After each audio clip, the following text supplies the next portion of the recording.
আসসালামু আলাইকুম। আশা করি সবাই ভালো আছেন। আমিও ভালো আছি। তো আজকে আমরা চলে আসলাম নোয়াখালী হাতিয়া উপজেলার কমলার দিঘির পাড়। তো এটার নাম অনেকবারই শুনেছি, আসলে কখনো আসা হয় নাই।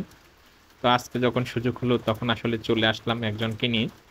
তো আসার পরে ভাবলাম যে একটা ভিডিও করা হোক। তো আসলে কমলা দিঘির পাড় আসার পরে আসলে বিভিন্ন দিকে দেখলাম পরিবেশ অনেক ভালো। ঈদের সময়, বিশেষ করে ঈদের সময় হচ্ছে অনেক মানুষ কমলা দিঘির পাড়ে হচ্ছে বেড়াতে যায়।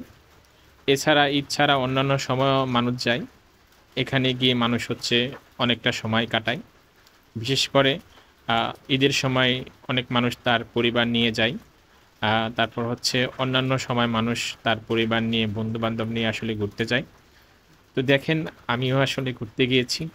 এই যে দেখতে পাচ্ছেন আপনারা যে পরিবেশ অনেক সুন্দর, অনেক খোলামেলা, অনেক মানুষ যায়। তারা অনেক আছে নদীতে গোসল করে, নদীতে নামে, অনেকে আছে ভিডিও করে।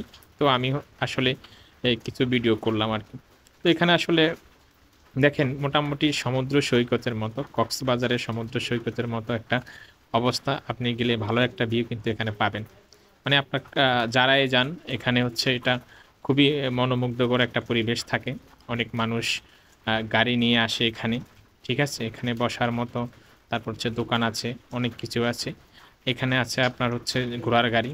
যারা ঘোড়ার গাড়িতে উঠতে মন চায় তারা ঘোড়ার গাড়িতে উঠতে পারে। ঠিক আছে? আর হচ্ছে দোকান আছে, দোকানে চা, কফি থেকে শুরু করে অন্যান্য জিনিস এখানে আছে। আর একটু আমরা যখন গিয়েছি তখন হচ্ছে একটু একটু প্রায় সন্ধ্যার আগ মুহূর্ত। তখন আকাশ অনেক মেঘলা ছিল। আর অনেকে হচ্ছে ভিডিও করতেছিল। আমি একজনকে নিয়ে গেলাম, সে ভিডিও করছে।